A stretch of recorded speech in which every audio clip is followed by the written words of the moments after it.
parte de esa línea que yo recién. Así que arranquemos nomás. Cuéntenme.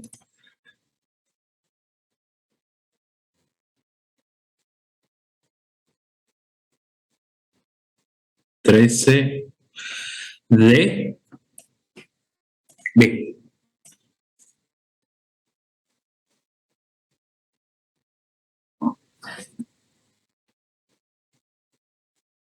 Uh-huh.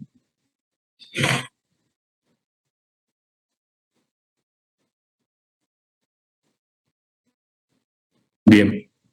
Contame qué hiciste.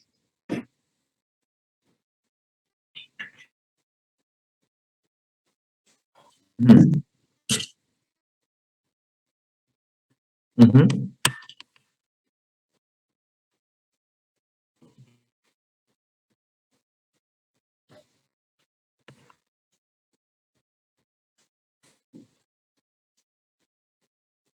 Bromuro de N-propilo, ¿no? O sea, no de isopropilo. No este. El de abajo. Bien.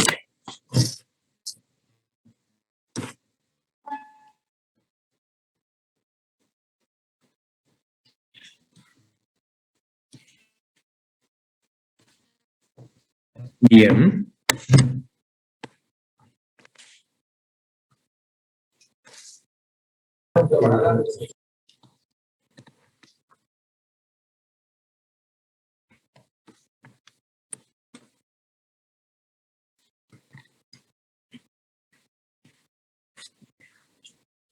Y acá le pusiste bromuro de hidrógeno.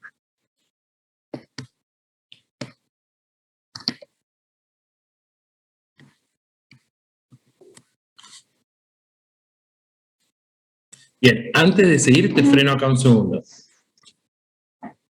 Cuando haces reaccionar el cis-2-hexeno, ¿qué te da como producto mayoritario con bromuro de hidrógeno?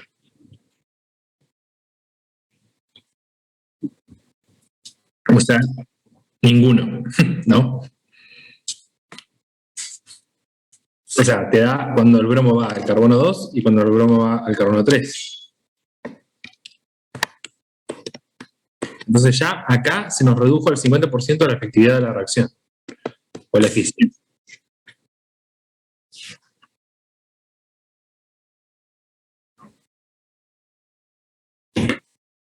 Agarraste este de abajo, ¿no? Agarraste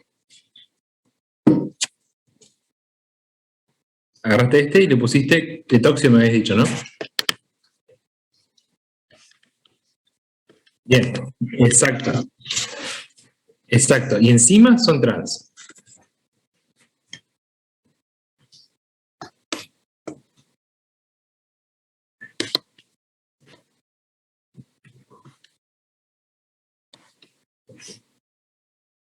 Sí. Hiciste una halogenación.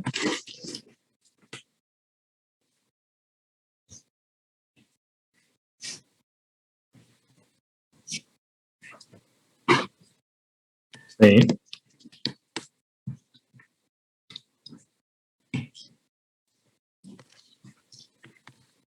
Bien. Y acá sí, con Lindlar, por fin llegamos a la huevada que queríamos llegar.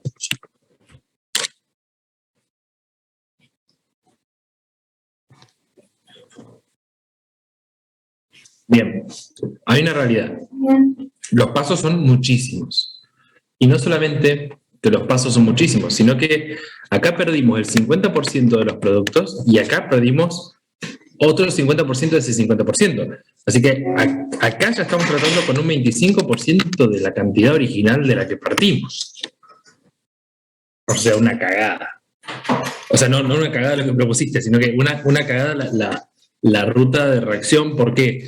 Porque trabajar con estas cadenas así largas, cuando no hay ninguna ramificación que me direccione hacia un lado o hacia otro lado, ya sea la adición o ya sea la sustitución o ya sea la eliminación, cuando no tengo ningún lado de preferencia, de todos modos, está bueno todo esto para que veamos y se ponga por manifiesto de que no me conviene a veces trabajar con este tipo de cosas porque pierdo un montón de eficiencia de la reacción.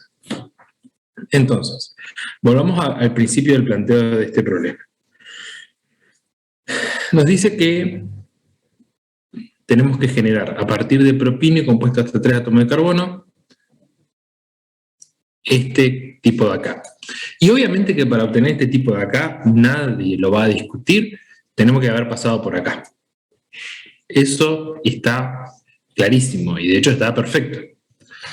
Ahora, lo que deberíamos hacer es buscar una vía que nos permita llegar acá sin pasar por pasos que nos presenten más de un producto mayoritario. O que tengamos que elegir entre dos subproductos. Entonces, pensemos juntos. ¿Qué podemos llegar a hacer?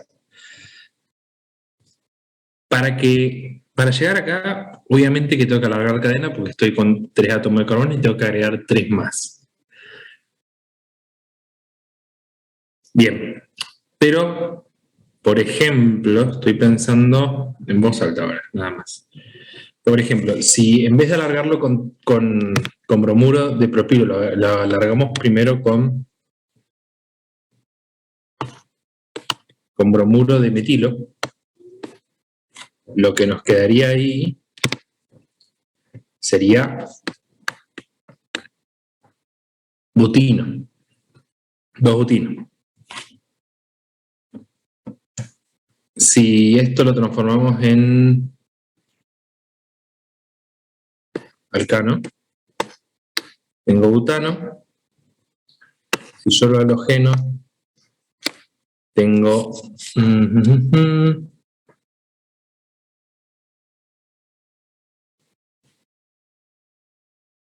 para 1, 2, 3, perfecto. Bien, si yo lo halogeno acá, voy a obtener este, y yo lo elimino con terutóxido, voy a obtener ese. Después lo dihalogeno, voy a obtener este. Y después elimino, voy a poder obtener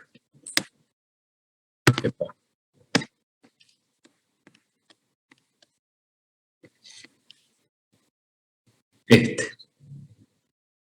De todos modos, y ahora, si a este yo le agrego 2 carbonos más, ya me queda este de acá.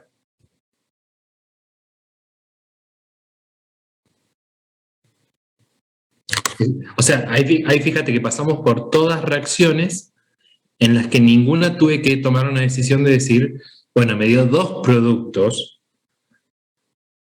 voy a tener que elegir la mitad de esto. ¿Sí? Es largo igual, sí, es largo. Pero esta ruta, por lo menos, de última la voy a hacer más limpia. ¿Sí? Sí, sería más efectiva, sería de mayor rendimiento. ¿Sí? Capaz que tengo un rendimiento del 80% cuando acá llegaba, no sé, capaz que con un 10. Porque está bien, o sea, yo acá puse 50 y puse 25 porque es la mitad de cada uno. Pero recordemos que cada reacción tiene su propio rendimiento intrínseco de las propiedades de reacción, es decir, porque la hago a cierta temperatura, por condiciones físicas de limitación del reactor, existen rendimientos propios de las reacciones. Y a esos rendimientos a su vez le tengo que restar esto. O sea, capaz que llego con un 10, 5 o 5% de lo que quería, una cagada. En cambio, si yo voy por una vía en la cual yo sé que siempre voy a elegir el producto mayoritario, me estoy protegiendo de no perder tanta plata, básicamente, porque todo se reduce a no perder plata. ¿Ok? Pero esta vía de acá que propusimos recién, que sería esta así, acá le agregamos el bromuro de etilo con anhidro de sodio. Ahí llegaríamos en todos los pasos con un mayoritario a el 3-hexino, y el 3-hexino hacemos una reducción con Lindlar, que recuerden que es un catalizador envenenado, y me quedaría el cis 3-hexeno.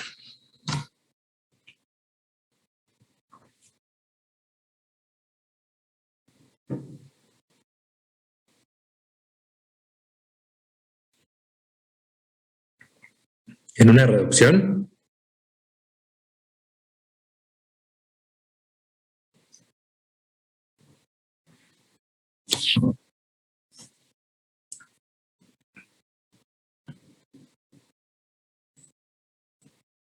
qué buena pregunta.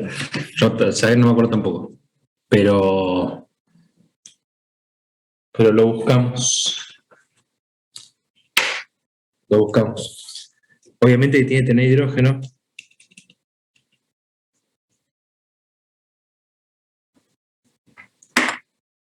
Pero en este momento no recuerdo.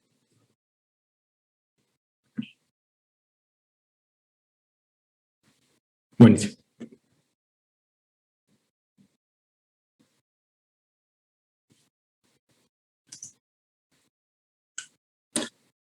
Sí, Nicolás, ahí vemos el 7A de alquinos.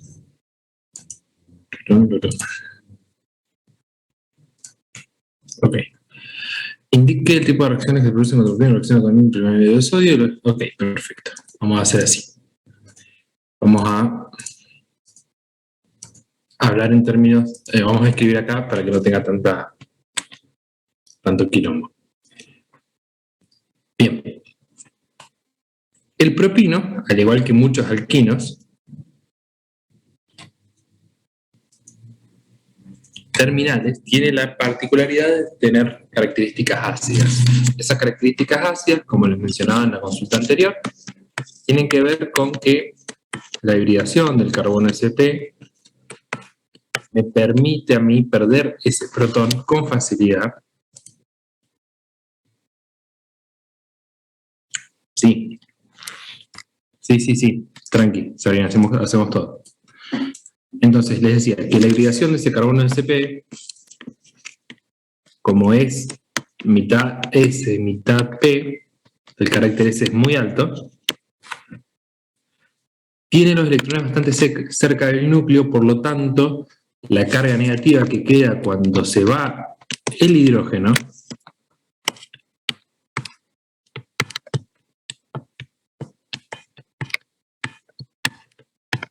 esta carga negativa puede ser fácilmente, o no sé si fácilmente, pero la molécula de alquino puede estabilizarla debido a su cercanía con el núcleo del carbono, que es positivo. Entonces, todos los alquinos terminales van a tener esta característica de poseer, bueno, acá justo puse acetileno, ¿no? Pero puede ser cualquiera. Siempre y cuando el alquino sea terminal, ese hidrógeno terminal tiene características ácidas. ¿Y qué significa nuevamente? Que se puede ir y me queda el carbono con carga negativa. Ahora, ¿cómo? Digamos, ¿frente a qué compuestos se puede ir este protón que está acá? ¿Sí? Dijimos que tiene características ácidas, entonces cuando yo lo enfrento a una base, principalmente va a tener que ser una base bastante fuerte, porque si bien tiene características ácidas, fíjense que es la primera vez en orgánica hasta ahora que hablamos de acidez. ¿Eso qué quiere decir? Que los alcanos no tienen un carajo de acidez, los alquenos tampoco, y recién ahora los alquinos terminales presentan un poco de acidez. En términos de la constante de acidez, ¿sí?, que me habla de qué tan ácido es un compuesto, los alcanos están creo que alrededor de 10 a la menos 60 de los alcanos. La constante de los alquenos debe estar capaz que un orden menos, o sea, capaz que 10 a la menos 50 alquenos. Y la de los alquinos, que por fin nosotros decimos que se presentan cualidades de acidez, capaz que está por 10 a la menos 30. o a la menos 25, supónganse. Esto es alquinas. O sea, estos números vayan a chequearlos al libro. ¿Sí? Pero para que visualmente tengan una idea de que obviamente, con respecto a las dos familias que vimos con anterioridad, que eran alcanos y alquenos, presenta una acidez mucho mayor, de todos modos sigue siendo una acidez de mierda. O sea, sigue siendo una acidez de por 10 a la menos 25, o a la menos 20, o a lo que fuera, sigue siendo bajísimo. Considerando que el ácido más conocido orgánico que ya vieron ustedes, por más que no hayan visto orgánica, seguramente cuando vieron química general, ya vieron el ácido acético. Escucharon el ácido acético y ya hicieron los problemas de equilibrio, los problemas de ácido base y toda la bola. Y la constante del ácido acético es bastante conocida. Es 1,8 por 10 a la menos, ¿se acuerdan?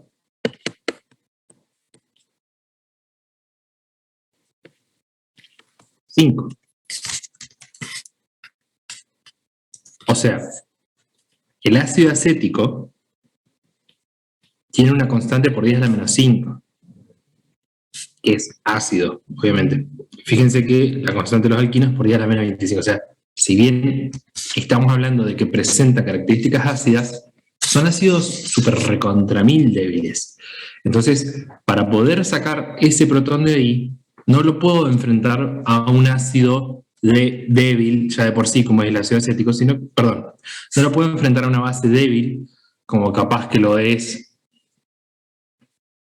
algún ácido conjugado, sino que lo tengo que enfrentar a una base bastante fuerte. Esa base bastante fuerte, por defecto, para nosotros va a ser el anhidro de sodio. ¿Sí? El anhidro de sodio va a ser la base fuerte que va a poder arrancar este hidrógeno. Se lo lleva para que a nosotros nos quede, al fin y al cabo,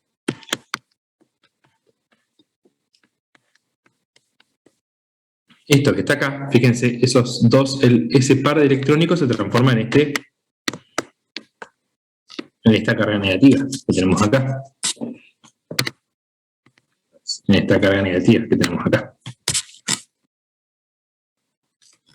Con su contraión de sodio. ¿Sí? O sea, fíjense que pasamos de tener una molécula orgánica a tener una sal de alquino.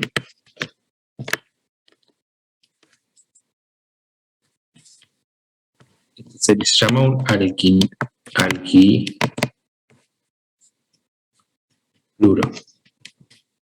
¿Sí? De sodio, en este caso.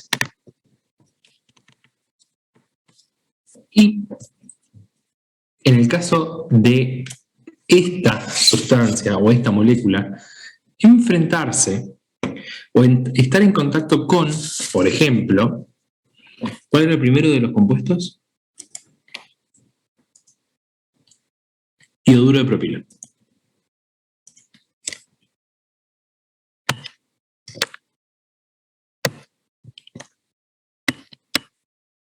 El ioduro de propilo, ¿sí? En realidad esto no es otra cosa que un halógeno de alquilo, ¿sí? Acá yo tengo que recordar que vimos teoría de halógenos de alquilo. Si bien no hay un TP que se llame halógenos de alquilo, vimos teoría de halógenos de alquilo.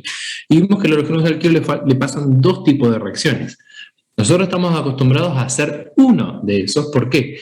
Porque son las reacciones que a mí me dan un alqueno. Ya saben que si yo elimino a un halógeno de alquilo, me da un alqueno. Eso ya lo sabemos, son reacciones de eliminación. Pero también los halogénuros de alquilo sufren reacciones de sustitución nucleofílica. ¿Sí? Es decir, que un nucleófilo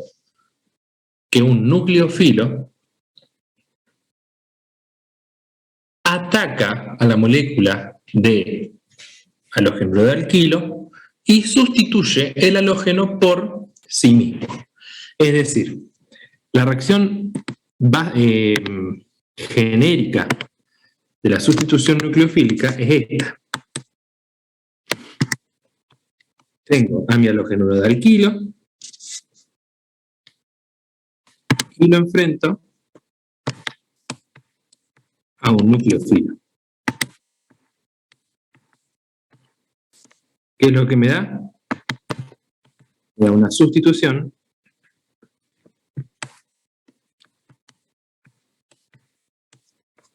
del halógeno y el nucleófilo. ¿Sí? Esto que está acá es la reacción así básica, genérica, de sustitución nucleofílica. Después hay que estudiar con mayor profundidad si se trata de una reacción de sustitución nucleofílica unimolecular o una reacción de sustitución nucleofílica bimolecular.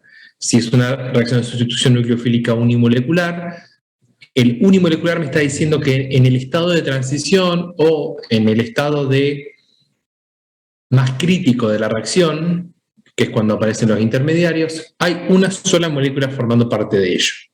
En el caso de la unimolecular me está diciendo que hay una sola molécula formando parte del estado más crítico de la reacción, que sería la formación del intermediario, que sería un carbocatión. En el caso de la bimolecular me está diciendo que hay dos moléculas que están participando de la parte más importante de la molécula, que es un estado de transición y no es un intermediario. En ese caso estamos hablando de una sustitución nucleofílica bimolecular, una SN2. Es decir, o va por vía carbocatiónica o va por vía de estado de transición. En fin, todo eso, repasation. Ahora, ¿para qué carajo, te preguntarás, medir todo eso? Bueno, el ioduro de propilo es un halógeno de alquilo. Y nosotros, al tratar al alquino con anhidro de sodio, tenemos ahora una molécula orgánica con carga negativa, que básicamente lo que va a ocurrir es que este alquino con carga negativa se transforma en un muy buen nucleófilo. ¿Sí? Una especie que va a buscar atacar a donde haya una densidad de carga positiva, por eso se llama nucleófilo, como que le gusta atacar los núcleos, que sería, fíjense, como acá hay una diferencia de electronegatividad entre el yodo y el carbono, acá hay una densidad de carga negativa, acá hay una densidad de carga positiva. ¿Sí? Entonces, ¿qué es lo que va a ocurrir? Que como esta reacción, el mecanismo de reacción de estas, este mecanismo de reacción es una sustitución nucleofílica bimolecular. En una sustitución nucleofílica bimolecular, como les había dicho, lo más importante, el paso que yo tengo que garantizar y la estabilidad de la reacción va a depender de ese paso, es el estado de transición. El estado de transición, recuerden que es un estado en el cual se están rompiendo unos enlaces y se están formando otros enlaces. Entonces, habíamos dicho, tengo un carbono negativo que le parece atractiva la parte positiva de la molécula del halógeno de alquilo. Entonces, ¿qué es lo que va a pasar? Bueno, yo voy a tener a mi carbono, el chabón el propilo, me faltan dos carbonos más, pum pum, que tiene unido a su vez los hidrógenos. Ahí estamos. 1, 2, 3, 4. Sí, perfecto. Y que tiene unido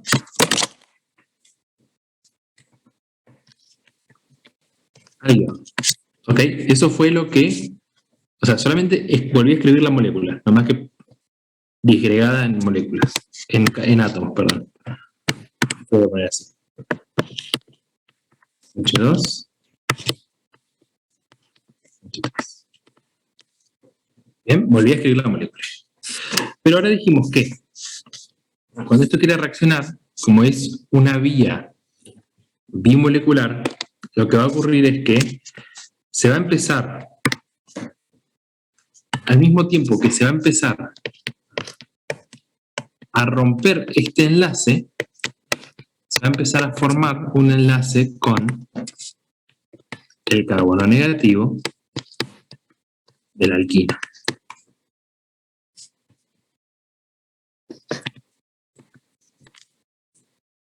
¿Sí?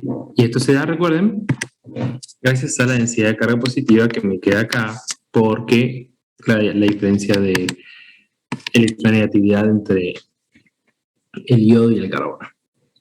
Esto que yo acabo de dibujar ahí es el estado de transición de la reacción SN2. Esa reacción SN2, que yo la tengo que dibujar en un plano, energía, tiempo de reacción, es una reacción que tiene una sola lomada, ¿sí? No es una reacción que tiene un valle, ¿sí? Porque recuerden que en el valle es donde yo tengo un intermediario, en este caso un carbocatión. Es decir, si yo fuera por vía SN1, este sería el dibujo del gráfico de energía versus tiempo. Y acá en el valle tendría al carbocatión. Acá, que básicamente, recuerden, ¿por qué es la parte más importante de la reacción? Porque una vez que se formó el carbocatión, ya junta energía suficiente para completar la reacción. Si se formó el carbocatión, estamos todos bárbaros, la reacción se completa. En el caso de una reacción que no tiene dos etapas, como es la reacción de sustitución nucleofílica bimolecular, la parte más crítica es llegar a este punto de acá, para que la reacción se complete. Y en este punto de acá es donde yo encuentro al estado de transición. Entonces, mientras más estable sea ese estado de transición, más baja va a ser esa energía. Recuerden que siempre, siempre, siempre vamos a relacionar estabilidad con menor energía. ¿Sí? Mientras más estable, menos energético va a ser. Y mientras menos estable sea ese estado de transición, más energético va a ser. A la reacción siempre le va a gustar ir por el camino de menor energía, porque es el camino más barato en términos energéticos. Y en términos de plata también. Bueno, cuestión de que tengo ese estado de transición en el cual se están rompiendo enlaces y se están formando otros, para que al fin y al cabo me quede, voy a continuar acá abajo para no borrar todo,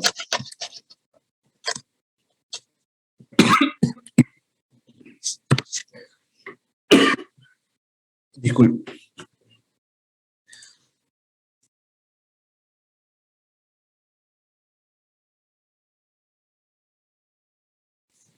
Disculpen. Entonces, para que acá abajo me quede,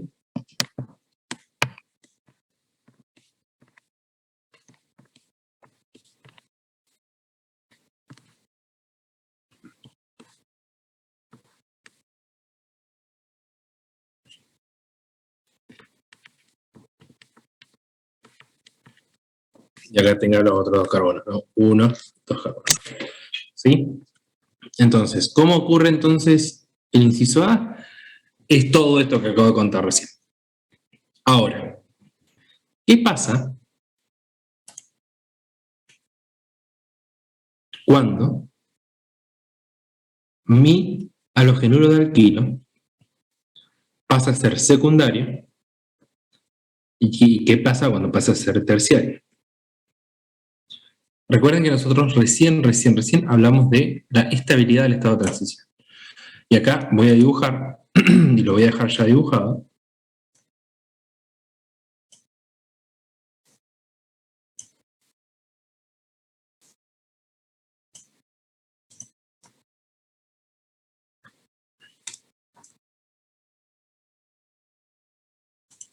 lo que acabamos de ver recién. Recién vimos entonces que yo tenía en la etapa inicial, tenía a mi yoduro, que obviamente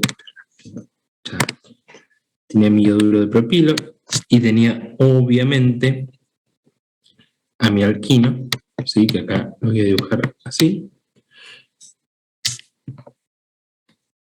Tenía un estado de transición, después se completa la reacción. Y acá tengo el estado de transición.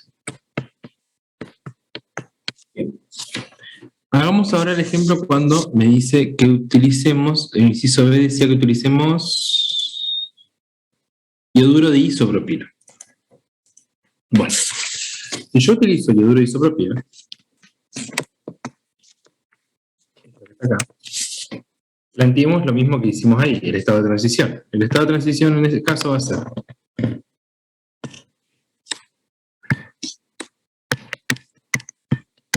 dibujo, fíjense que lo que dibujé yo acá antes fue este carbono, que es el que va a sufrir la sustitución. En el caso nuestro vamos a tener que dibujar este carbono, porque este es el que tiene densidad de carga positiva, porque este es el que está en contacto con el yodo.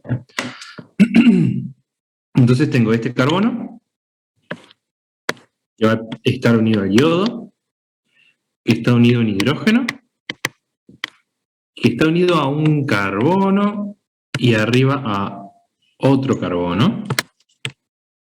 Entonces está unido a hidrógenos.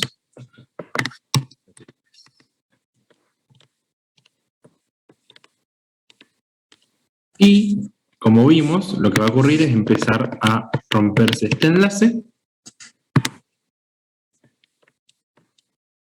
y formarse este enlace de acá. Bien, para que me quede como producto, ¿qué? Bueno, acá lo voy a volver a dibujar. Ya no lo dibujé. Ya, R, pum, pum, pum, carbono. Y acá me quedaba 1, 2, 3. Acá como producto, ¿qué me va a quedar? R, carbono, carbono.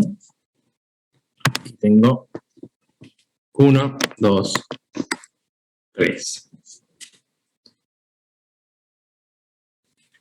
Y por último, cuando tengo dioduro de terbutilo,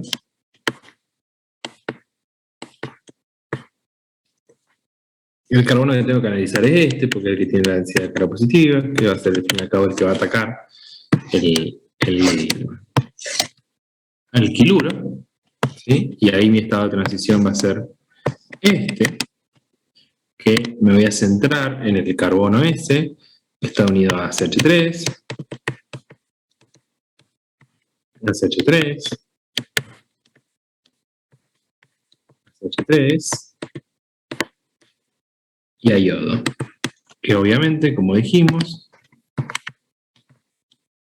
el alquino con carga negativa, ¿sí? El alquiluro, va a atacarlo por su densidad de carga positiva y va a empezar a formarse ese enlace mientras se rompe aquel otro enlace. Para el fin y al cabo dar.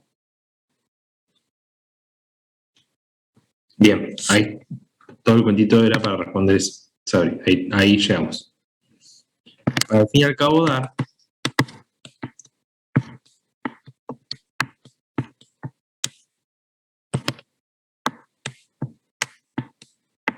Esto que está acá. ¿Sí? Entonces, fíjense, recapitulemos. Quiero que me dé, perdón, lo enfrento a ioduro de propilo, me da esto, se enchufa en el carbono que está negativo, se enchufa el propilo por donde está unido el yodo. Lo enfrento a ioduro de isopropilo, pasa lo mismo. Se enchufa la molécula orgánica en el lugar donde estaba el yodo. Y acá lo mismo, se enchufa la molécula orgánica en el lugar donde estaba el yodo. Pero, recuerden lo que hablamos recién. Esta reacción, como es una SN2, va a ocurrir, o va a preferir ir por un lado o por otro, en función a qué tan estable sea su estado de transición. Bueno, analicemos eso. Este ya lo analizamos acá. Ahora, ¿qué es lo que tenemos en esta molécula? ¿Sí? En este caso teníamos uno primario, teníamos un halogenuro de alquilo primario. Acá tenemos uno secundario, acá tenemos uno terciario. Bueno, volvemos y vamos a esa palabra puntual que mencionó Sabrina ahí. No tiene que ser impedido. ¿Por qué? Recuerden que acá, si bien nosotros dibujamos CH3, esto es un grupo de átomos. Y recuerden que los átomos son nubes de electrones, nubes negativas, ¿sí? Básicamente, acá va a haber una nube correspondiente a ese CH3 y acá va a haber una nube correspondiente a este CH3. Entonces, cuando el nucleófilo, que en nuestro caso el nucleófilo es este, el nucleófilo nuestro es la sal de alquino, este es el nucleófilo que va a querer ir a atacar a ese carbono con densidad de carga positiva. Cuando quiera venir a meterse acá, va a tener problemas de impedimentos. ¿Por qué? Porque él es negativo y se va a encontrar con toda esta nube electrónica negativa y con toda esta nube electrónica negativa. Van a haber efectos de repulsión estérica y se le va a complicar muchísimo ingresar por ahí para establecer este estado de transición. ¿Y qué tanto más les parece que va a pasar en el caso que tengamos uno, una escuadrada, en el caso que tengamos uno terciario, en el que ahora tengo 3 de estos cascarones así enormes de densidad de carga negativa, a esta especie que está acá, a esta especie, que es la que quiere venir a atacar a este carbono positivo, se le va a recomplicar llegar, porque como eres negativo, se va a chocar con toda esta porquería de nubes negativas y no va a poder entrar. Entonces, este estado de transición es el más inestable de todos, es el que por una cuestión de impedimentos estéricos prácticamente no se da, ¿sí? La energía para que se pueda dar esto, fíjense, tiene que ser una energía tal en el que yo fuerce algo negativo dentro de toda una masa, una bola negativa, ¿sí? Tiene que ser una energía altísima para que eso pueda llegar ahí. ¿Por qué? O sea, piensen en 2 imanes negativos. O sea, cuando quiero juntar 2 imanes del mismo polo, tengo que hacer mucha fuerza para que se peguen. Esa fuerza es la que yo tengo que interpretar acá como la energía que tengo que entregar, ¿sí? Entonces, en el caso rosado, tengo que entregar bastante más energía para que eso ocurra, y en el caso naranja, ni les cuento, muchísima energía. Entonces, las curvas de energía versus tiempo, en el caso rosado va a ser por acá arriba, y en el caso naranja va a ser por acá arriba. ¿Sí? Acá voy a tener estado de transición, y acá voy a tener estado de transición. O sea, para que se pueda dar la reacción rosada o la amarilla, la energía que yo tengo que poner es una locura. Entonces, generalmente en las condiciones normales de operación de una reacción, no se van a dar estas reacciones. Es decir, por eso yo necesito que el halogenuro de alquilo con el que yo quiero estirar la cadena, porque al fin y al cabo estas reacciones son de alargamiento de cadena, necesito que sea o primario o metilo. ¿Sí? Metilo obviamente que no tiene ningún grupo al lado, es lo más feliz del mundo. Y si no, primario. ¿Por qué? Porque el primario tiene uno solo de esos cascarones que me puede llegar a joder, pero uno solo. O sea, fíjense, acá el tipo, esta molécula puede atacar por acá abajo. En cambio, acá, ya en este, se le complica entrar porque se choca con eso, y acá muchísimo más, ¿sí? Por eso necesito que sea primario, y si es metilo, mucho mejor, porque el metilo directamente no tiene de esos impedimentos estéricos. Entonces, fíjense cómo, cuando hablábamos de estabilidad de carbocatión, o lo vamos un poquito más atrás, cuando hablamos de estabilidad de radical, fíjense que mientras más ramificado estaba, más estable era, ¿sí? Un carbocatión primario es una cagada. Un carbocatión secundario es más estable y un carbocatión terciario es lo más cómodo que hay. ¿Por qué? Porque tiene los efectos de hiperconjugación y los efectos inductivos que me permiten estabilizar a ese carbocatión, a ese carbono con carga positiva. Acá, cuando la vía no es carbocatiónica, sino que es una vía de estado de transición, es todo lo contrario. Mientras más chiquitito sea, mejor. ¿Por qué? Porque lo que rigen acá son los impedimentos estéricos. Y mientras más ramificado sea, más impedimentos voy a tener.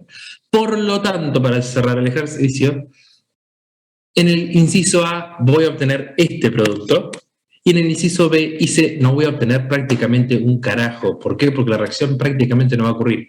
Acá capaz que ocurre un poquititín, y esta no ocurre. De cabeza que no ocurre, salvo que le pongan una cuestión energética, una locura, pero ¿para qué?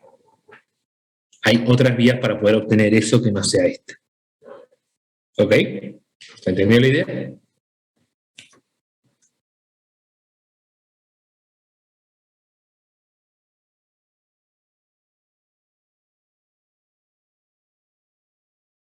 Sí, hay que llegar acá.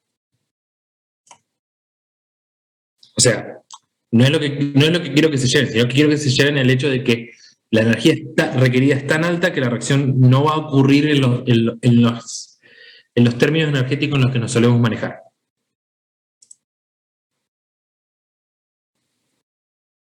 Por eso hablamos de que utilicemos primario metilo, ¿sí? Porque si no vas a gastar, o sea, capaz que el reactivo te salió $10 y para poner a tu reactor en condiciones de presión y temperatura necesaria, gastaste 1.000.000 y después lo vendés a 12. No tiene sentido.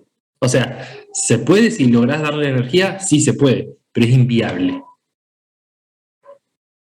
¿Se entiende?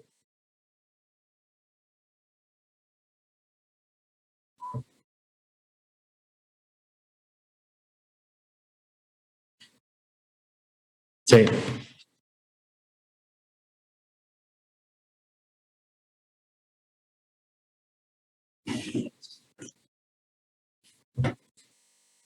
No creo que te lo planteen así. O sea, si a vos me ponés estas dos cosas, el yoduro isopropilo y la sal de alquino, para mí el resultado de esa reacción es no reacciona.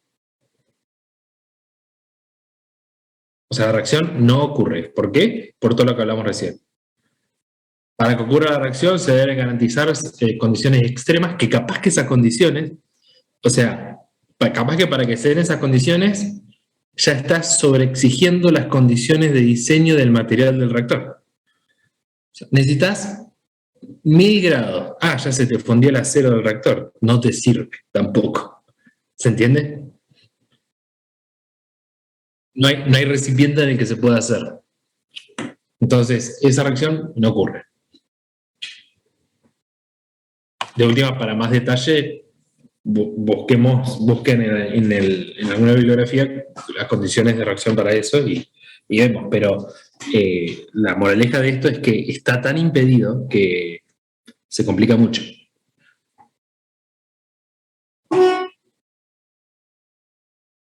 No, generalmente si no indican el contraión no pasa nada.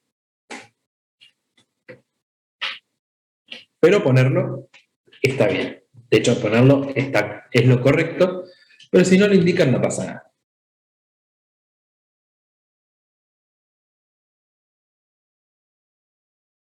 Genial. ¿Qué más? ¿Alquinos? Bien.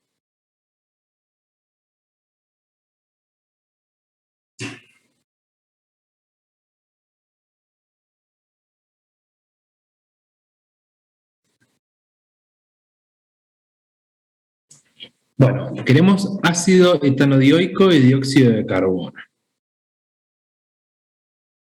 Ok.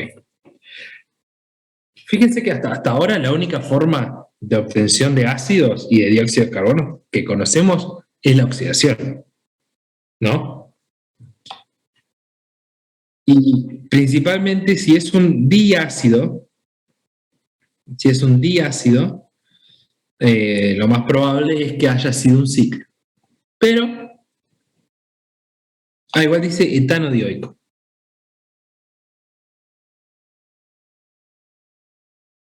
Bien, bueno.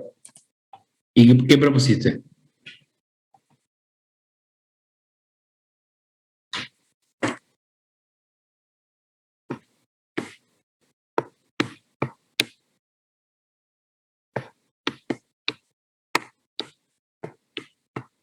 Esto está acá.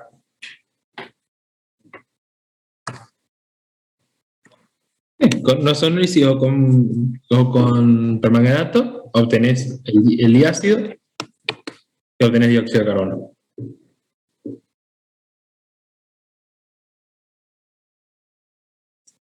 Sí, sí, sí, sí, sí.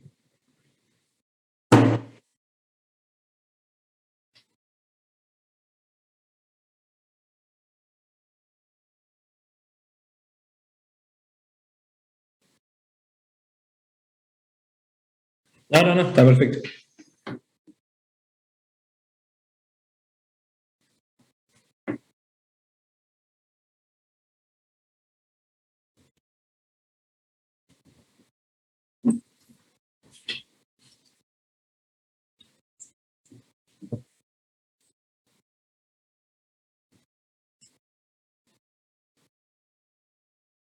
La única otra forma que pueda obtener esto, sí, estrictamente la única otra forma que pueda obtener esto es que hayas partido de este ácido, de este compuesto. Que ya sea este un ácido, 2, 3. Que partas de este compuesto, y cuando lo rompes te queda el diácido y te queda el dióxido de carbono, uno solo, pero no era eso. Porque aparte dice a partir de un alquino. Esto ya no es un alquino, esto es un ácido que tiene un triple enlace. Así que no.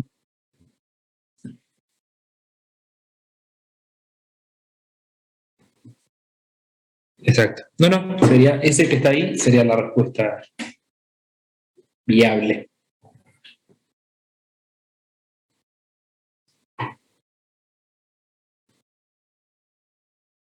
¿Qué más?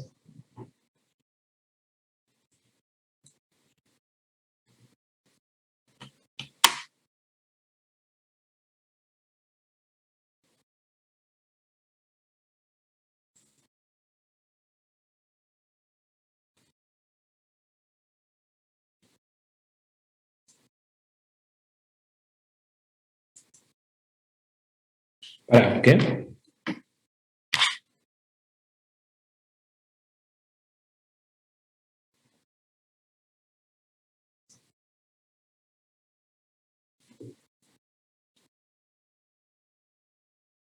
Ujú. Bien, bien, ahí lo vemos. Y después vemos la tuya. Cuando teníamos un doble enlace,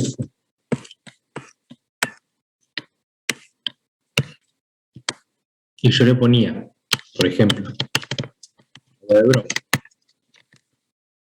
Básicamente lo que estaba poniendo era esto.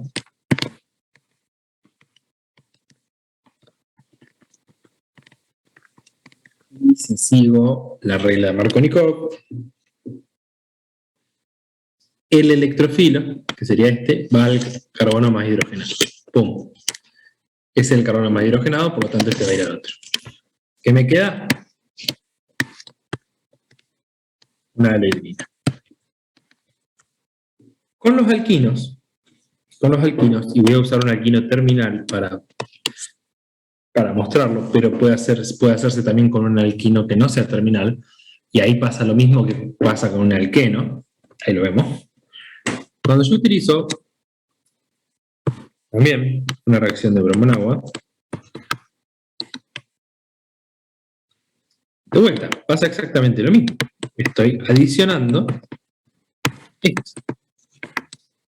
Y recuerden que los alquinos sufren el mismo tipo de reacción que sufren los alquenos, que es la adición electrofílica. Y siguen también la regla de Markovnikov. Así que el electrofilo va a seguir yendo al carbono más hidrogenado, que está acá. El tema es que ahora, fíjense, antes yo tenía dos enlaces, de los cuales uno se rompe para poder formar eso que está ahí, y acá va a pasar lo mismo, se va a romper uno, y lo que me va a quedar va a ser esto.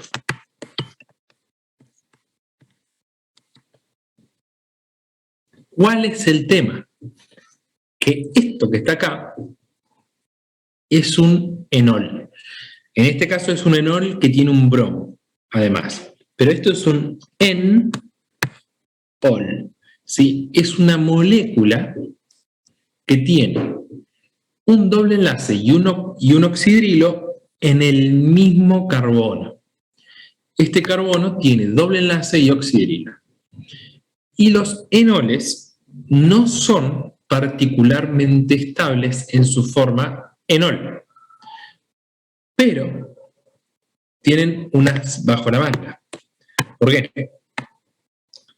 Porque lo que suelen hacer los enoles es como el alcohol tiene características anfóteras, como el agua, que puede comportarse como ácido y como base, lo vamos a ver en detalle cuando lleguemos a alcoholes, este protón se puede ir con facilidad, ¿sí? Para que me quede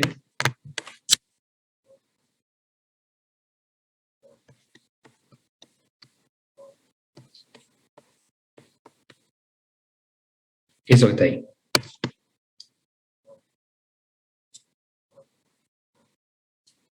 Perdón, estamos haciendo la cosa al revés.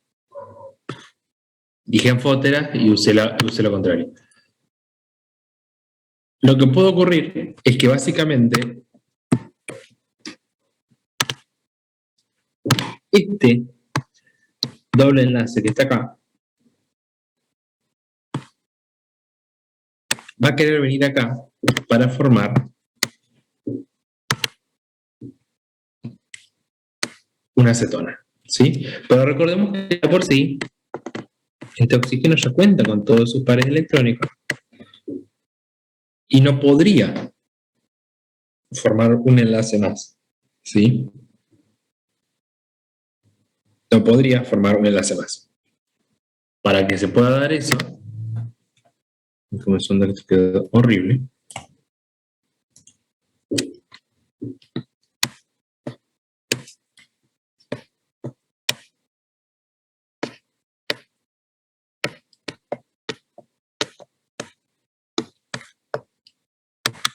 fíjense, ¿qué tiene que pasar? O sea, ¿cómo puedo yo hacer lugar para que ese enlace se mueva de ahí a allá?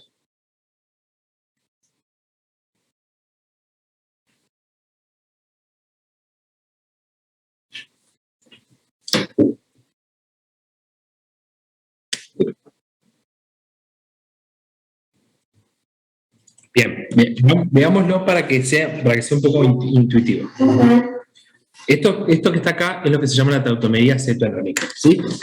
Pero básicamente lo que yo necesito es que ese enlace migre para allá, ¿sí? O sea, así como está acá dibujado, está toda la molécula neutra y acá también está la molécula neutra. Para que esto vaya para allá, sin problema, imaginémonos, ¿no? Esto está yendo para allá. Acá voy a dibujar acá hay un hidrógeno, ¿sí? Y en este carbono no hay nada, ¿sí? Entonces, estamos de acuerdo que este carbono no tiene nada, este carbono tiene un hidrógeno. Fíjense cómo es la forma final. Este carbono tiene 2 hidrógenos. Ahora, este carbono tiene 2 hidrógenos ahora y este carbono sigue sin tener nada. Entonces, pasó algo en este carbono y en este carbono también. Y además en el oxígeno. Y fíjense que no es que se perdió este que estaba acá, sino que apareció acá. ¿Cómo? Bueno, habíamos dicho que el alcohol tiene características anfóteras. Si yo quiero llevarme ese enlace para allá, imaginémonos que yo lo hago, ¿no? Me llevo ese enlace, pero no me llevo ningún hidrógeno. Me llevo ese enlace, pero a este carbono no lo toco. Este carbono que está acá, ¿cuántos enlaces tiene ahora? Tiene 1, 2, 3. Por lo tanto, ¿cómo me quedaría? Positivo. Entonces, para salvar ese carbono positivo, lo que hace el oxígeno es decirle, yo te genero espacio enviando este hidrógeno acá para acá. Y fíjense, cuando el oxígeno rompe ese enlace entre el hidrógeno y él mismo, el oxígeno queda positivo porque le falta un enlace. El oxígeno queda positivo. El oxígeno queda positivo porque le falta un enlace. Entonces, Ahí es cuando este aprovecha y dice, bueno, yo te ayudo, te pongo un enlace acá. Pum, le pone un enlace, este pasa a estar neutro. Y el hidrógeno que se había ido con su par electrónico viene para acá y completa la cantidad de enlaces que requiere ese carbono. Y ahora la forma cetona es mucho más estable que la forma enol. Y esto que está acá no es una reacción. Bueno, es una reacción, o sea, no es una reacción que se tenga que dar con un reactivo en particular, sino que la especie sola está en equilibrio con esta otra especie. ¿Sí? Está en equilibrio, pero la proporción, fíjense, el equilibrio está totalmente desplazado hacia allá. Es decir, el equilibrio siempre va a favorecer la formación de la acetona en lugar de la formación del enol. Entonces, si yo agarro un alquino y le pongo agua de bromo, lo primero que se va a formar es el enol. Pero inmediatamente va a comenzar a tautomerizar, porque su forma esa no es estable, va a ir en búsqueda de una forma más estable, que va a ser la forma de la acetona. Y ahí me queda una acetona con un bromo al lado. Ahora, ¿cuándo esta reacción me deja un único producto? En dos ocasiones. Cuando tengo un alquino terminal o cuando tengo un alquino simétrico. ¿Por qué? Porque si tengo un alquino terminal, ya he aplicado una regla de Markovnikov, el electrofilo va al más hidrogenado, ¡pum! Es la única posibilidad. Cuando el alquino es simétrico, da lo mismo si viene acá o acá. Estamos de acuerdo que cuando el alquino no está en el medio, cuando no es terminal, al no haber hidrógeno, la regla Markovnikov como que no existe, porque puede ir a tanto un carbono como el otro. Y de hecho va a los dos. 50% va a este carbono y 50% va a este carbono. Pero cuando es simétrico, me da lo mismo. ¿Por qué? Porque es justamente simétrico. Si se pone acá, me da un compuesto que lo nombro hacia allá, y si se pone acá, me da un compuesto que lo nombro hacia allá. El tema es que cuando no es simétrico, y tengo al triple enlace en el medio de la cadena, epa, largo ese cosa, en el medio de la cadena, ahí ya soné. ¿Por qué? Porque si me viene acá, o sea, me va a venir a este carbono y a este carbono. Es decir, me va a dar la acetona en la posición 2, 50%, y me va a dar la acetona en la posición 3, 50%. Ahí voy a tener una mezcla. ¿Eso significa que la reacción no ocurre? No, no, no, no. La reacción ocurre, pero ocurre con mezcla. Entonces, no es una buena ruta de síntesis. O sea, nosotros siempre hablamos de la ruta de síntesis y de la optimización de que siempre nos dé los productos mayoritarios. Eso no significa de que si a mí en el parcial me dicen, hace esta seguilla de reacciones, anda a este y le pone agua de bromo, no lo voy a hacer porque me da mezcla. No, no, no. Si te piden que lo hagan, lo haces. Pero sepan de que si ustedes están eh, proponiendo, diseñando una síntesis, no es una buena vía para obtener esto partir de un alquino en el medio asimétrico. Lo mismo ocurre con estos, ¿sí? Si yo tengo un doble enlace simétrico, perfecto, porque me da el mismo. Ahora, si el doble enlace es asimétrico, chao. Ya no es lo mismo. Me va a dar una mezcla de la aloidrina en 2 y la aloidrina en 3. ¿Entendió? Eso no significa que no vaya a ocurrir, sino que no es una buena vía para síntesis en el caso que yo quiera sintetizar. ¿Ok?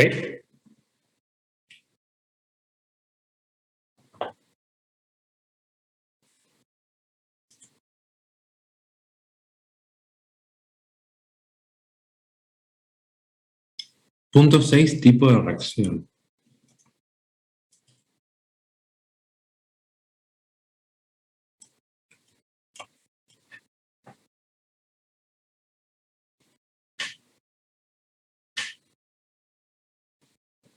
Bien, perfecto. Fíjate que nos dice básicamente, tenemos un frasco en el cual le habíamos puesto amoníaco, le habíamos puesto un poquito de sodio metálico y además tenemos yoduro de metilo.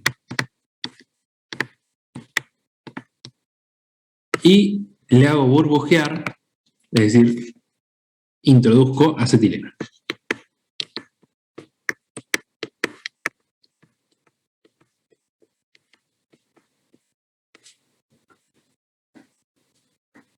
Ya sé que hasta ahora parece como que no hay nada, pero el sodio metálico, cuando reacciona con el amoníaco, de hecho, en el laboratorio se hace así, me da anhidro de sodio. Y de hecho, es la única forma de obtener anhidro de sodio. Es la forma que solemos usar para obtener anhidro de sodio, porque el anhidro de sodio es una base tan fuerte que se descompone con facilidad. Entonces, por lo general, no contamos con un frasco de anhidro de sodio, sino que en el momento que se va a usar, se lo prepara de esta forma, tirando una piedrita de sodio metálico al amoníaco para formar el anhidro de sodio. Entonces ahora, si yo tengo básicamente anhidro de sodio, tengo yoduro de propilo, de metilo, perdón, y tengo un alquino, ¿qué reacción va a ocurrir? Lo que vimos recién. O sea, no recién, sino lo que vimos anteriormente. Se va a poner en manifiesto la acidez del alquino, ¿sí? Dependiendo de la cantidad estequiométrica que haya, se van a eliminar uno o dos de los hidrógenos y voy a tener primero la sal. Y en el mismo frasco que tengo yoduro de metilo, entonces, ¿qué va a ocurrir? La sustitución.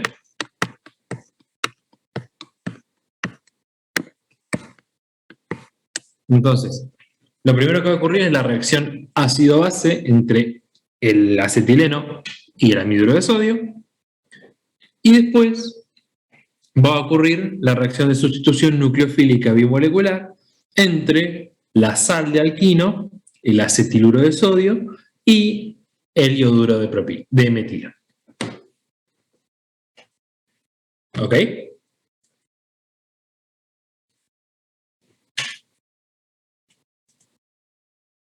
Josh.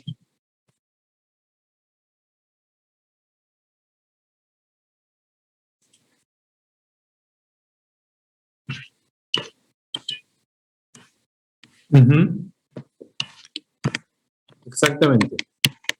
Ustedes pueden jugar, en el caso del acetileno, pueden jugar con la estequiometría de la reacción para hacer reaccionar uno o ambos lados. ¿Sí?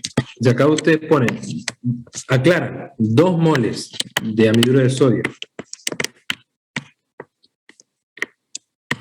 o ponen anhidro de sodio en exceso, ambos hidrógenos van a sufrir la reacción, y si después pones 2 moles de hidruro de metilo, o pones hidruro de metilo en exceso, vas a obtener, al fin y al cabo,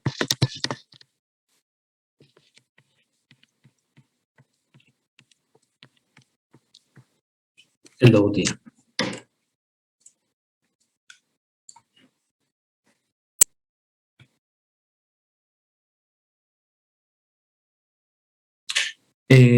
No, con tiempo de reacción se refiere a mencionar qué es lo que está pasando. O sea, en esta primera etapa está pasando una reacción ácido-base y en esta segunda etapa está pasando una reacción de sustitución nucleofílica.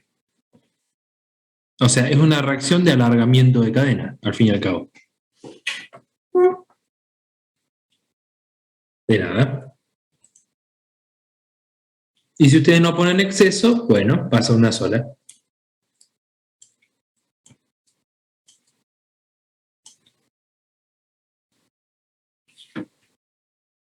Bien.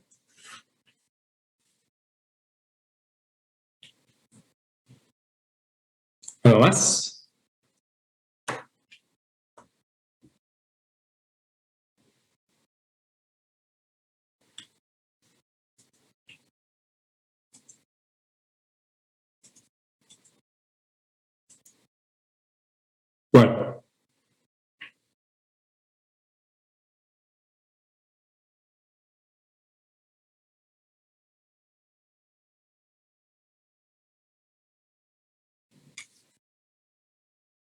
¿Por qué 2-fenil?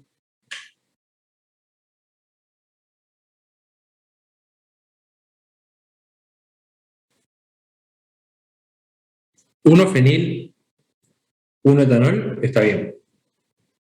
Ujú.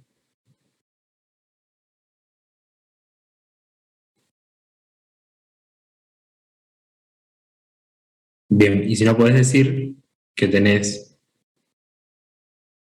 como radical complejo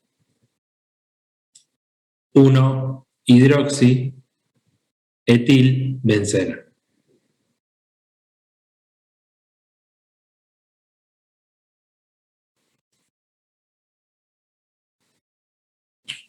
¿Correcto? ¿Por qué? Porque el etil sería este, y en el carbono 1 del etil tiene un hidroxi, entonces 1 hidroxi etil benceno.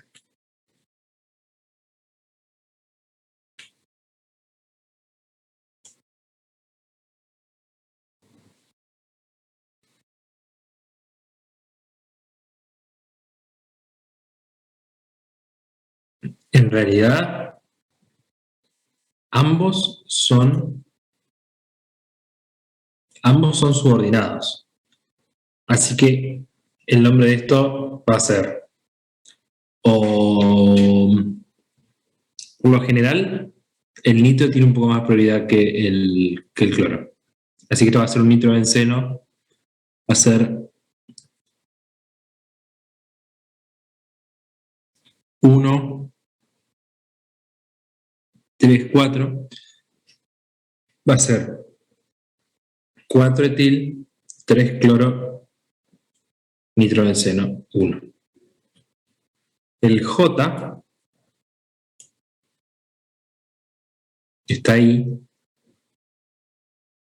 se llama fenilbenceno. Porque fíjense que es el benceno que tiene unido otro benceno. Así que es fenil, porque recuerden que cuando el benceno está como sustituyente se llama fenil, fenilbenceno. También se lo puede conocer como difenilo, sí. A esto me refería yo al principio de la materia, que en aromáticos medio como que se nos abre un poco el abanico. Y lo llamamos con el nombre que se nos pinta, básicamente. No que se nos pinta, no es que vamos a decirle benceno por 2, pero hay varios nombres que puedo usar y no me van a penalizar por usarlos. En el parcial de nomenclatura sí era importante, pero acá, ¿qué decir de fenilo? Le decís fenilo, no hay drama. De decirle fenilbenceno, le decís fenilbenceno. ¿Bien? De nada. Una consulta más.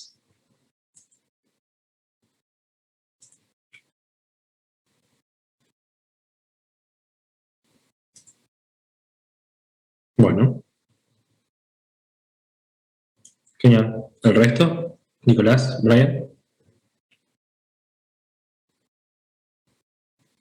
Genial. Bueno, entonces, mañana tienen práctica, creo, sí. Y tienen todo el fin de. Así que aprovechen. ¿Y el parcial es cuándo?